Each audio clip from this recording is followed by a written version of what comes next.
Ma'am. আমি কথা দিলাম, এই ছোট লোকের বাচ্চা বছর রুমে আসতে হলে অনুমতি নিতে হয়, জানিস না? নাকি বাবা মা শিক্ষা দেয়নি? এটা তোর বাড়ি পেয়েছিস নাকি যে যেভাবে ইচ্ছে সেভাবে আসবি যাবি? চুপ, একটা কথা বলবি না ছোট লোক। ভুলে যাস না, তুই আমার কোম্পানির কর্মচারী। জি ম্যাম, সরি, ক্ষমা করবেন। এতদিন কি লম্পট মেয়েদের নিয়ে ফুর্তি মাস্তি নাকি ছুটি নিয়েছিস? লুচ্চা কোথার কারণ। এসব কি বলছেন আপনি? তো কি বলবো তোর মতো লুচ্চাকে? আপনি ভুল ভাবছেন। আমি এতদিন জ্বরের কারণে আসতে পারিনি। হয়েছে হয়েছে, লুচ্চামি করে আর সাফাই গাইতে হবে না। তা দিনে কয়টা মেয়ে লাগবে তোর? প্লিজ এসব বলবেন না। আমি অমন ছেলে না। নাটকের নাটক। সত্যি বলছি আমি। চুপ কর জানোয়ার। এই 4টা ফাইল দিলাম আজকে অফিস ছুটি হওয়ার আগে, যেন নয়তো তোর চাকরি নেই। আচ্ছা। ফাইল নিয়ে দূর হ চোখের সামনে থেকে। জি। আর দেরি না করে ফাইল নিয়ে চলে আসলাম আমার ডেস্কে। প্রচণ্ড মন খারাপ। এত খারাপ ভাবলো আমাকে। আমি নাকি মেয়ে নিয়ে ফুর্তি করি। ছি, ভাবতেও গায়ে কাঁটা দিয়ে উঠছে। ভুল বুঝে কত কি করছো না জানি। আরও কত অপমান সহ্য করতে হবে। কেয়া হয়তো ফাইলগুলো ঠিকমতো দেখেনি, কারণ ফাইলগুলোতে তেমন কাজ নেই, একটু করে কাজ আছে। তাই আমিও মনোযোগ দিয়ে কাজ করতে লাগলাম। লাঞ্চ টাইমে মেঘা এসে জোর করে অফিস ক্যান্টিনে নিয়ে গেল। তারপরে লাঞ্চ সেরে আবার কাজে মন দিলাম। 3টার পরপরই কাজ সমাপ্ত হলো। আমিও আর দেরি না করে ফাইল নিয়ে দরজা খুলে প্রবেশ করতে যাব, তখনই কেয়ার কথাগুলো মনে পড়ল। তাই আগে অনুমতি নিয়ে তারপরে কেয়ার টেবিলে যে ফাইল কয়টা রেখে দিলাম। কেয়া বড় বড় চোখ করে তাকিয়ে আছে, কারণ ও হয়তো ভাবছে এত তাড়াতাড়ি ফাইল কমপ্লিট করলাম কিভাবে। ম্যাম, এত ভাবতে হবে না। ফাইলগুলোতে তেমন কাজ ছিল না, তাই তাড়াতাড়ি হলো, নয়তো আজকে হতোই না। এখন আসি ম্যাম। আসসালামু আলাইকুম। কেয়া আর কোনো কথা না বলে ফাইল দেখতে লাগলো, আর আমি চলে আসলাম আমার ডেস্কে। এইভাবে 4টা মাস কেটে গেল। এতদিনে আমি আর মেঘা অনেক ভালো বন্ধুতে পরিণত হয়েছি। এখন আর আগের মতো তুমি বলি না, তুই করে বলি সব কথা। এতে দুজনেই এতে দুজনেরই ভালো লাগে। তবে মেঘা মাঝে মাঝে ভুল করে তুমি বলে, আর একটু পরেই দুইজন হাসিতে ব্যস্ত হয়ে পড়ি। আর কেয়ার কথা কী বা বলবো। এতদিনে যা বুঝলাম যে ওর মনে আমার জন্য এখন শুধু ঘৃণা আর ঘৃণা।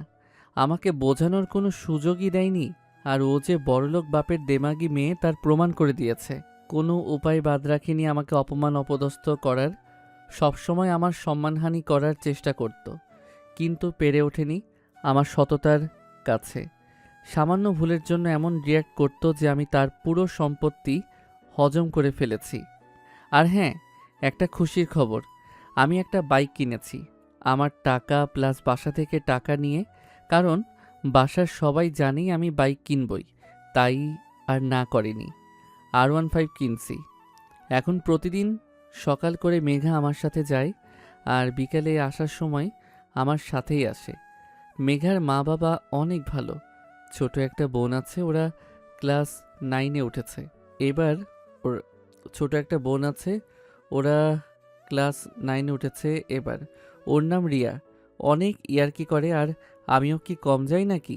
আমিও প্রচুর মজা করি ওর সাথে। প্রতি শুক্রবার দুপুরের বিরিয়ানি খাওয়া হয় ওদের বাসায়, অনেক অনেক টেস্টি। ফারিহার মা বাবার সাথে খুব ভালো একটা সম্পর্ক সৃষ্টি হয়েছে। আর কোম্পানির মালিক মানে কেয়ার বাবার কাছে আমি সোনার টুকরা ছেলে।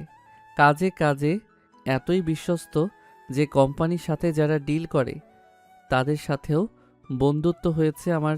সম্পর্কে কেয়া কিছুই বলে না হয়তো ওর বাবাকে, কিন্তু ওর বাবাকে আমার সম্পর্কে সব খবর দেয় ম্যানেজার আঙ্কেল। একদিন সকালেই আমার ডাক পড়ল, কেয়ার রুমে চলে আসলাম তার কাছে, মানে রুমে আর কি। বস, না ম্যাম, আমি ঠিক আছি। বলুন কি কাজ করতে হবে? বড় একটা ডিল আছে, সেটা নিয়ে কথা বলতে ডাকলাম। ও, তাহলে আমার সিনিয়রকে ডাকুন, তিনিই ভালো বুঝবেন। আমারও একটা ইচ্ছে ছিল, তবে বাবা তোকে বলতে বলেছে আগে, তাই বলছি শোন। ও, তা ডিলটা কেমন? শোনো, ডিলটা যদি ফাইনাল করতে পারি তবে কোম্পানির টাকা লাভ হবে, কিন্তু এর জন্য আমার বুদ্ধি লাগাতে হবে। তুই বুঝবি না, আর তোর বেতনও বাড়তি করা হবে। যাই হোক শুন, তারপর কে আমাকে অনেক কথা বলল ডিলটা নিয়ে, আর এই ডিল কনফার্ম করতে নাকি ক্যালিফোর্নিয়া যেতে হবে। তাহলে আমেরিকাতে যেতেই হবে। বললাম তো। তা কতদিন থাকতে হবে? 1 সপ্তাহের মতো। ও, এই লুঙ্গি ড্যান্স, লুঙ্গি ড্যান্স, লুঙ্গি ড্যান্স, লুঙ্গি ড্যান্স, খুশিতে মনে নাচন শুরু। কি হলো, কি ভাবছিস, যাবি নাকি? জি ম্যাম, যাব, কিন্তু কতজন যেতে হবে? আমার পিয়ে নীলা আর মাসুফ সাহেব। তুই তোর একজন সহকারীকে বেছে নিতে পারিস যে ভালো কাজ করতে পারবে। ও, তাহলে মেঘা যাবে আমার সাথে, কিন্তু এদিকটা সামলাবে কে? আব্বু আর চাচু। কিন্তু তুই মেঘকে নিবি কেন? ও তো মেয়ে। আমার চোখে ওই ভালো না, মানে ভালো কাজ পারে, আশা করি সেটা আপনিও জানেন। বুঝেছি আমি, ছোট লোক কোথাকার। তোর পাসপোর্ট আর ওই মেঘের জমা দিস 2-3 দিনের মধ্যে। জি, খুশিতে কিন্তু ছোট লোক বলায় মনটা খারাপ হলো। এখন দূর হ চোখের সামনে থেকে, লুচ্চা। যাচ্ছি। আমি কোনো কথা না বলে চলে আসলাম ডেস্কে। মনটা খারাপ হয়ে গেল ওর কথায়, তবে একটু খুশি, কারণ আমেরিকা যাব। যাই হোক, পাসপোর্টটা করে রেখে ভালোই হয়েছে, নয়তো যাওয়া হতো নাকি। জানি মেঘার আছে কি না। অফিস ছুটির পরে মেঘা এ কথা বলায় মেঘার হাবভাব দেখে মনে হচ্ছে ও আমার থেকেও 1000 গুণে বেশি খুশি। আর ওর পাসপোর্ট আছে। খুশির ঠেলায় ভুল করে জড়িয়ে ধরেছে আমাকে, আর তখনই ওখানে কেয়া হাজির। শালার কি কপাল আমার। ফইন্নিটা দেখি যখন তখন চলে আসে। এটা লুচ্চামি করার জায়গা না, যা করার নিজের বাসায় গিয়ে করবি, এখানে না। ও যে ওর গাড়িতে উঠে চলে গেল, আর আমারও বাইকে করে বাসায় চলে আসলাম। আমার পরিবারকে কথাটা জানালাম, তখন কেউই না করেনি যে যাস না। অন্যদিকে মেঘার মা বাবা একটু মানা করলেও মেয়ের জেদের কাছে হেরে গেল। কালকে সকালেই সকল কাগজপত্র জমা দিলাম আমাদের দুইজনের, আর 3 দিন পরে নাকি ফ্লাইট। কেয়া একটা নীল রঙের শাড়ি পরে আছে, আর আমি ওর সামনে দাঁড়িয়ে ওর সৌন্দর্য দেখছি। হালকা মেকআপ করা চুলগুলো ছেড়ে দেওয়া আছে, বাতাসে উড়ছে। টানা কানে ছোট দুল, টানা টানা মায়াবী চোখ, ঠোঁটে হালকা গোলাপি লিপস্টিক। এক কথায় অপূর্ব সুন্দর লাগছে ওকে, চোখ ফেরাতেই পারছি না। কেয়া আস্তে আস্তে আমার কাছে এসে আমার হাত নিয়ে ওর কোমল পেটে স্পর্শ করলো। কেমন জানি লাগলো আমার, মনে হচ্ছে তুলার উপর হাত রেখেছি। তারপর আমাকে জড়িয়ে ধরে আমার গালে চুমু দিল। তখন ওর মুখের উপর কিছু চুল আসলো বাতাসের জন্য। আমি হালকা ফু দিয়ে চুলগুলো সরিয়ে দিলাম। পাগলিটা তখনই ওর আর আমার 4 ঠোঁট এক করে দিল, পাগলের মতো করে চুমু দিচ্ছে আমার ঠোঁটে। আমার দম বন্ধ হয়ে যাওয়ার মতো অবস্থা। যখনই দম বন্ধ হতে লাগলো তখনই লাফ দিয়ে উঠলাম। কপাল ভালো স্বপ্ন ছিল, নয়তো মরেই যেতাম। কিন্তু আজকে হঠাৎ ওকে কেন দেখলাম, তাও আবার এত রোমান্টিক স্বপ্ন। ঘড়ির দিকে তাকিয়ে দেখি 5টা বাজে, তাই আর দেরি না করে তাড়াতাড়ি করে নামাজ আদায় করলাম। তারপরে গোসল করলাম যাতে একদম ফ্রেশ মনে হয়, নয়তো বিমানে যদি ক্লান্ত লাগে, তাই আর কি। গোসল শেষে একটা ট্রাউজার আর গেঞ্জি পরে একটা ডিম ভাজি করলাম, প্যাকেটের দুধ গরম করলাম। বেশি কিছু খাওয়া যাবে না। খাওয়া শেষ করে উঠেছি, তখনই মনে পড়লো যে ফ্লাইট তো রাত 11টায়। আমি এখন এত তাড়াহুড়ো করলাম কোন দুঃখে? আল্লাহ রহম করো আমার উপর। স্বপ্নটা দেখার পর থেকে এমন হচ্ছে। ধ্যাত ভাল লাগে না। যাই হোক, 8টার সময় আবার গোসল করলাম। এটা কিন্তু শীতকাল না। তারপর হালকা খাবার খেয়ে নিলাম। একটু সময় রেস্ট নিয়ে রেডি হয়ে ব্যাগে জামা কাপড় নিয়ে মেঘার ফ্ল্যাটে গেলাম। তখন সময় 9:30। যেয়ে দেখি মেঘাও তৈরি। বাহ, ওকে তো দারুণ লাগছে। হলুদ রঙের একটা 3 পিস পরেছে। আঙ্কেল আন্টিকে আঙ্কেল আন্টিকে সালাম জানিয়ে বিদায় নিলাম। ফারিয়ার সাথে দেখা হয়নি, কারণ ও নাকি 2 মাসের জন্য ওর নানি বাড়ি গেছে, তাও আরও 16 দিন আগে। বাইচা গেছি মুই। আমাদের এখান থেকে এয়ারপোর্ট পৌঁছাতে 10 মিনিট হয়ে গেছে। ওখানে যেই তো আমি অবাক, কারণ কেয়া সত্যি নীল রঙের শাড়ি পরেছে। অসম্ভব সুন্দর লাগছে, যেন কোনো নীলপরি মাটিতে নেমে এসেছে। তবে পেট দেখাচ্ছে না, এটা অবশ্য ভালোই করেছে, কিন্তু ওর চেহারার মায়াটা যেন আমাকে টানছে তার কাছে। পরক্ষণেই সব কিছু গুলিয়ে গেল। কেয়ার পাশে থাকা মেয়েটা, কারণ হলো কেয়ার পাশে থাকা মেয়েটা। আমি মেয়েটাকে খুব ভালো মতোই চিনি। কাছে যেই বড় ধরনের একটা শখ খেলাম, কারণ এই মেয়েটা ওই পুরাই একটা মাগি। কিন্তু এই মাগিটা এখানে কি করছে? বসো এখানে। আজব তো, এইখানে কেন বসবো? আরে গাধি মেয়ে, তোমার সিট এটাই। হুঁ, আমি গাধি না, প্রথমবার উঠেছি তাই আর কি। আচ্ছা বাবা, সরি। এখন বসো। হুঁ, ব্যাগটা উপরে রাখো। হুম, দাও। তারপরে আমি মেঘার ব্যাগটা উপরে রাখার জায়গা আছে, ওখানে রাখলাম। রাখার পরে আমার সিটে এসে বসতেই অন্য পাশে ধিমনিটা এসে হাজির। কেমনটা লাগে কন্ত? একে তো পাক্কা একটা মাগি, তার উপর এর ভাব দেখে মনে হচ্ছে আমার পাশের সিটটা এরই। এই কি মজা বলো তো? কেন? এই সিটটা আমারই। মানে একটা হট ছেলের সাথে আকাশে উড়বো? বসে পড়ুন তাহলে, আর কি করার। হ্যাঁ, হটই। ফালতু মেয়েটা বকবক করতে করতে বসে পড়ল। বসার পরেও বকবক করতেই আছে। একদম অসহ্য লাগতেছে। একটু পরেই কেয়া সহ মাসুম সাহেব আর কেয়ার পিয়ে আসলো। আমার পাশের দিকে সিটে বসলো 3 জন। মাসুম সাহেব বসলো উইন্ডো সিটে, মাঝখানে পিয়ে, আর এই পাশে কেয়া। এখন একটা ব্লেজার পরে আছে, তবে দেখতে অপূর্বই লাগছে এখনো। কিন্তু এই দিকে এই মেয়ে মানে নিশি বকবক করতেই আছে। আর একটুতেই শরীরে হাত দিচ্ছে, গাল টানছে, কিছু বলতেও পারছি না।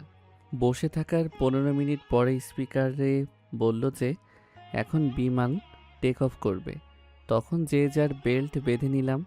যদিও আমার ভয় লাগছিল না, আর নিশির মতিগতি দেখে মনে হচ্ছে এর আগেও সফর করেছে বিমানে। কিন্তু এখন মেঘার অবস্থা দেখার মতো, ওর ভয়ে একদম চুপসে গেছে। হঠাৎ আমার হাত জোরে চেপে ধরল, আর চোখ বন্ধ করে আছে ভয়ের ঠেলায়। আমার প্রচুর হাসি পাচ্ছিল তখন। হঠাৎ কেয়ার দিকে নজর পড়তেই আমার হাসি উড়ে গেল। আবার ওর রাগী চেহারা চোখে পড়ল, মনে হচ্ছে খুব রেগে আছে। দাঁতের সাথে দাঁত চেপে রাগী দৃষ্টিতে তাকিয়ে আছে আমার দিকে। আর এই শয়তান মাইয়া একটুতেই আমার গাল টানছে, কাঁধে মাথা রাখছে, কাতুকুতু দিতেছে।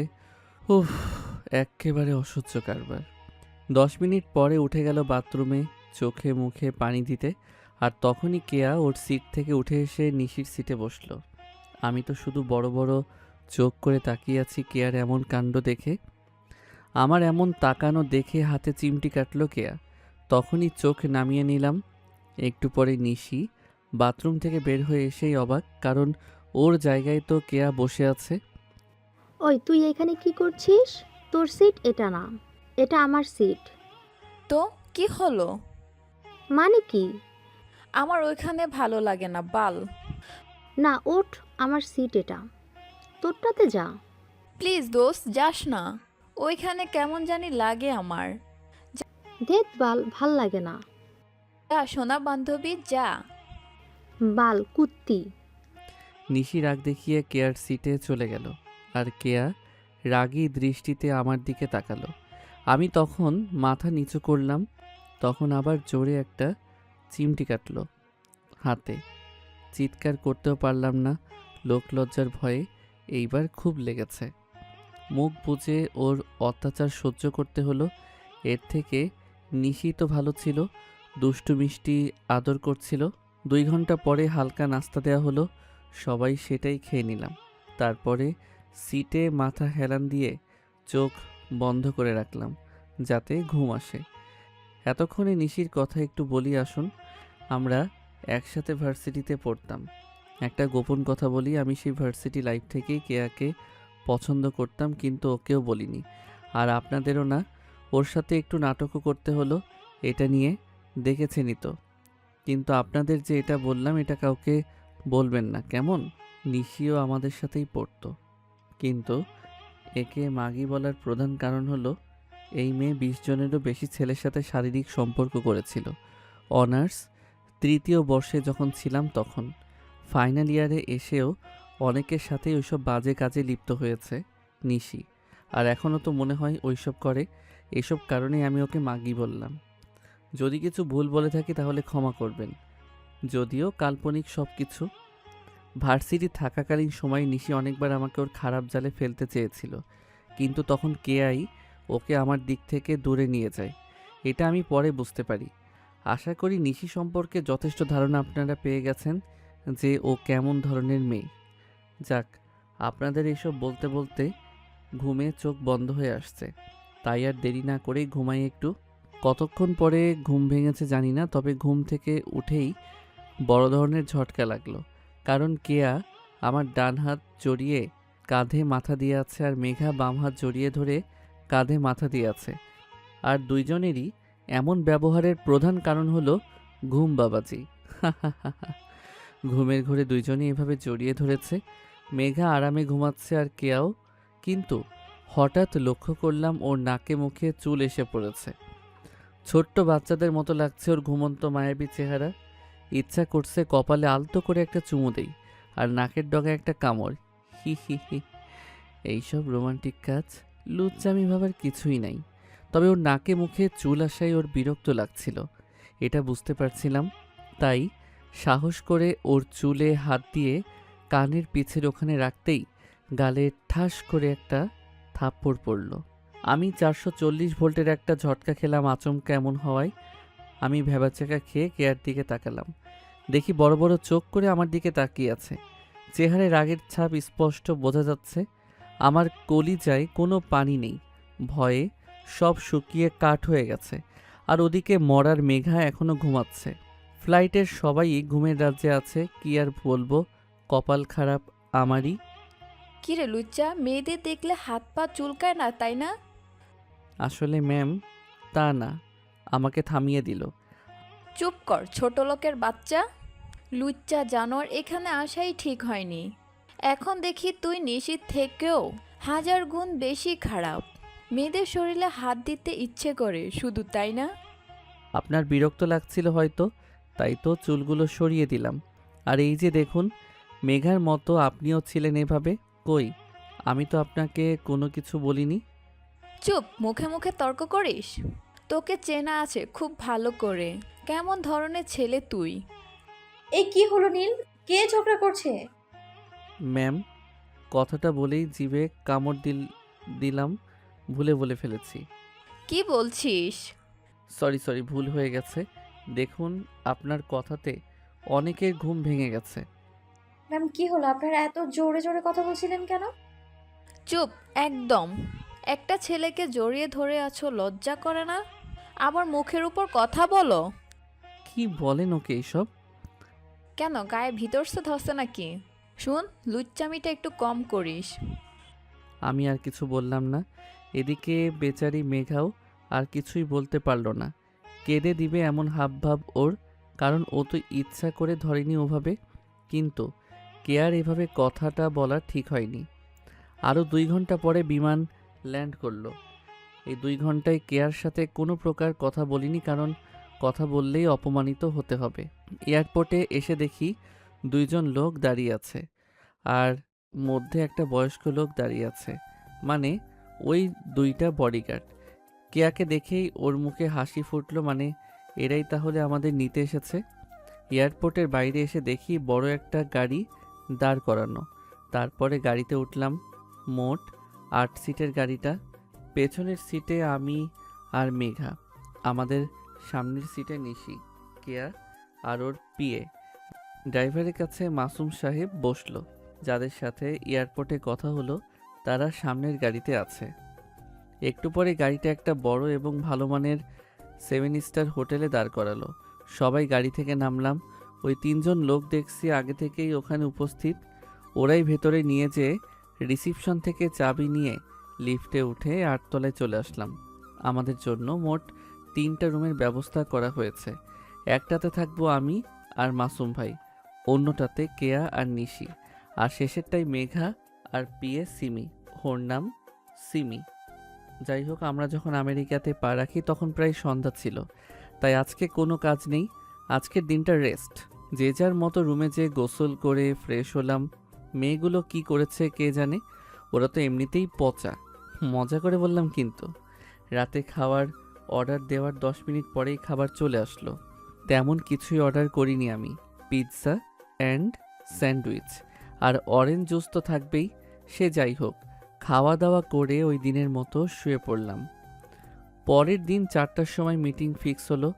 সবাই আমরা সময় মতোই মিটিংয়ে বসলাম। আমরা সেখানে মোট 8 জন ছিলাম। আমরা 5 জন আর ওদের অফিসের 3 জন সাদা চামড়ার লোক। কোনো বডিগার্ড নেই, আর নিশিকে রুমে রেখে আসা হয়েছে।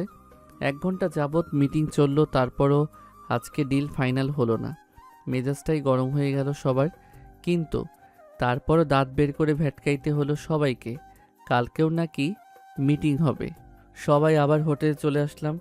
এসে রুমে না যেয়ে সবাই 18 তলায় আসলাম, কারণ সেখানে নাকি ছোট্ট একটা বার আছে। জুস, অ্যালকোহল সব পাওয়া যায়, কিন্তু আমাদের কারোরই নেশা করার কোনো প্রকারের শখ নেই। সবাই অরেঞ্জ জুস খেলাম। কপাল ভালো ছিল তাই তাতে কোনো অ্যালকোহল মেশানো ছিল না, নয়তো সবাই এখানেই উল্টে পড়ে থাকতাম। আমি 2 গ্লাস পান করেছি, ভালো লাগছিল তাই। মেঘা সবসময় আমার পাশাপাশি থাকছিল, এতে কেয়ার রাগী চেহারা দেখা গেছে। কিন্তু আমি ওকে দেখে রাখবো এমন ওয়াদা করেছি মেঘার মা বাবার কাছে, তাই ও রাগলেও আমার কিছুই করার নেই। মেঘার আরও একটা নাম আছে, ঐশী। ওর মা বাবা ঐশী বলেই ডাকে, তবে আমার মেঘা বলে বলে অভ্যাস হয়ে গেছে, তাই ঐশী ডাকি না আমি। সেখান থেকে মনটা ভালো হলো সবার, কিন্তু মনে হচ্ছে কেয়ার রাগ বাড়ছে। আরও কিছু সময় পরে সবাই একসাথেই লিফটে করে 8 তলায় চলে আসলাম। ততক্ষণে সন্ধ্যা নেমেছে, কিন্তু আলোর জন্য মনেই হচ্ছে না যে সন্ধ্যা লেগেছে।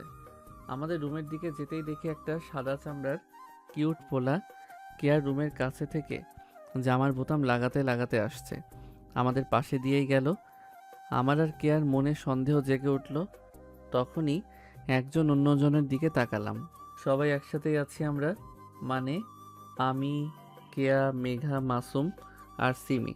কেয়া যেয়ে রুমের দরজা খুলতেই দেখলো লক করা নেই, তাই রুমে প্রবেশ করলাম। আমাদের মানে কেয়া আর আমার সাথে ওই 3 হাদারামও আসলো। একটু সামনে যেতেই সবার চোখ ছানা বড়া। সবার চোখ বড় বড় হয়ে গেল, আর মেঘা একটা চিল্লানি দিয়েই চোখ বন্ধ করে আমাকে জড়িয়ে ধরলো। শালার সব কিছুর মধ্যেও আমার বিপদ হবেই, না জানি কেয়া এবার কি করে। রুমের মধ্যে একটা সাদা চামড়ার লম্বা, মানে দেখতে অনেক সুন্দর ছেলেটা জামা কাপড় পরছে, আর নিশি মেয়েটা বিছানায় মাত্র 2টা কাপড় পরে আছে। মেয়েরা যে কাপড়ের ভেতরের পরে শুধু সেই 2টা, কতটা নির্লজ্জ মেয়ে তাহলে। আমাদের সেখানে দেখে তার কোনো মাথা ব্যথা নেই। আমাদের সামনে দিয়েই ওর কাপড় নিয়ে বাথরুমে চলে গেল ওভাবে। আমাদের সবার চোখ ডিমের মতো বড় বড় হয়ে আছে, আর মেঘা তো জোরে একটা চিল্লানি দিয়েই আমাকে জড়িয়ে ধরে আছে। এটা দেখে কেয়া নিশির দিকে তাকিয়ে আমার দিকে তাকিয়ে আছে, আর প্রচণ্ড রাগে কটমট করে তাকিয়ে আছে আমার দিকে। মনে হচ্ছে সব দোষ আমিই করলাম। আর মেঘাও বলিহারি, কোন দুঃখে আমাকে জড়িয়ে ধরতে হবে। প্রায় সময় ওর জন্যই বাস খেতে হচ্ছে। বাল, কেমনটা লাগে।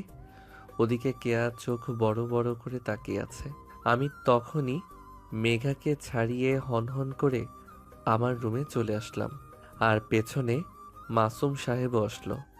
সবাই অনেক লজ্জা পেয়েছে নিশি অমন রূপ দেখে। কেমন মেয়ে রে বাবা, একদিনও হলো না আসা, আর একসাথে দুইটা ছেলে জোগাড় করে যা না তাই করা শেষ। ছি, ভাবতেও লজ্জা লাগছে। মেঘা আর সিমি নিজের রুমে চলে গেল। এদিকে কেয়া আচ্ছা তাহলে নিশিকে বকা দিচ্ছে, কিন্তু নিশির তো কথা গায়েই লাগছে না। আসলেই মাগি একটা, নয়তো এইসব কাজ কেউ বিয়ের আগে করে নাকি? ছি, সব দোষ কেয়ার। ওকে কোন দুঃখে নিয়ে আসতে হবে শুনি। এইসব ভাবতে ভাবতে ফ্রেশ হতে গেলাম, আর এদিকে মাসুম সাহেব আসছি বলেই বাইরে চলে গেল।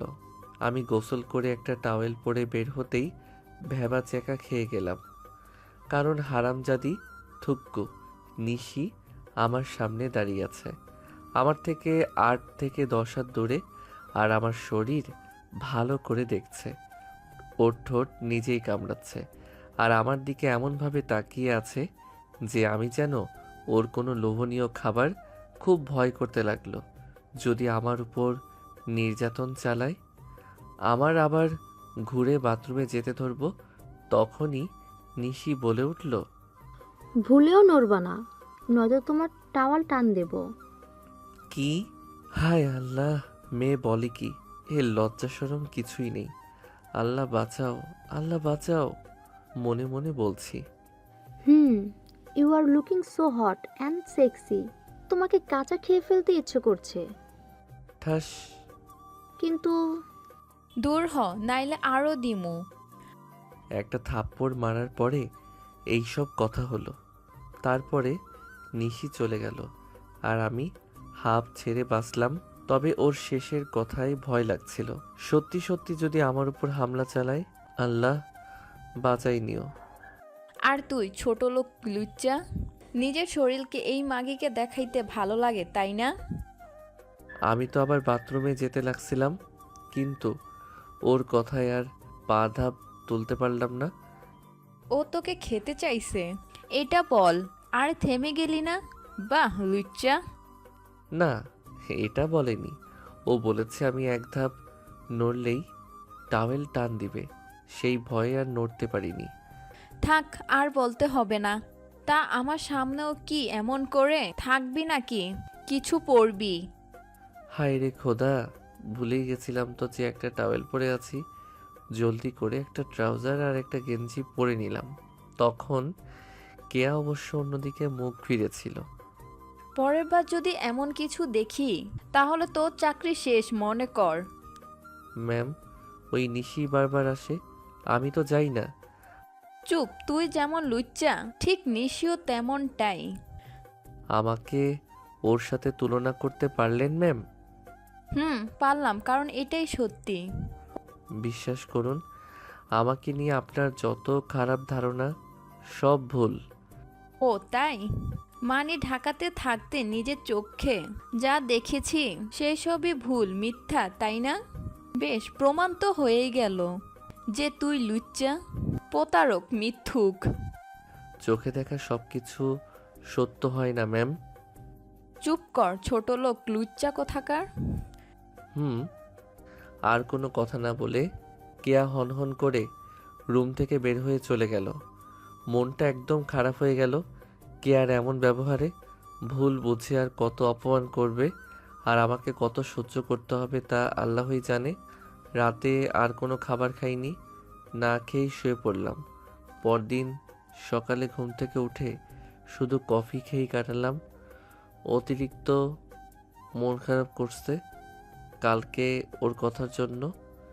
বিকেল 4টায় আবার মিটিং রুমে যেতে হবে। প্রস্তুতি নিয়ে চলে আসলাম 18 তলায়। আমি, কেয়া, মেঘা, মাসুম আর সিমি। যথারীতি 4টার সময় মিটিং শুরু হলো। কেয়া বকবক করতে করতে বসে পড়ল। তারপরে আমি উঠে অনেকটা সময় ধরে কথা বললাম, আর ওদের ঠিকমতো বিষয়টা বোঝানোর চেষ্টা করলাম যতটা আমার দ্বারা সম্ভব। এক কথায় আমি আমার বেস্টটা দিলাম ওদের বোঝানোতে। মিটিং শেষে ওদের কোম্পানির মালিক জন এসে কেয়ার সাথে হ্যান্ডশেক করলো আর হাসি মুখে বলল,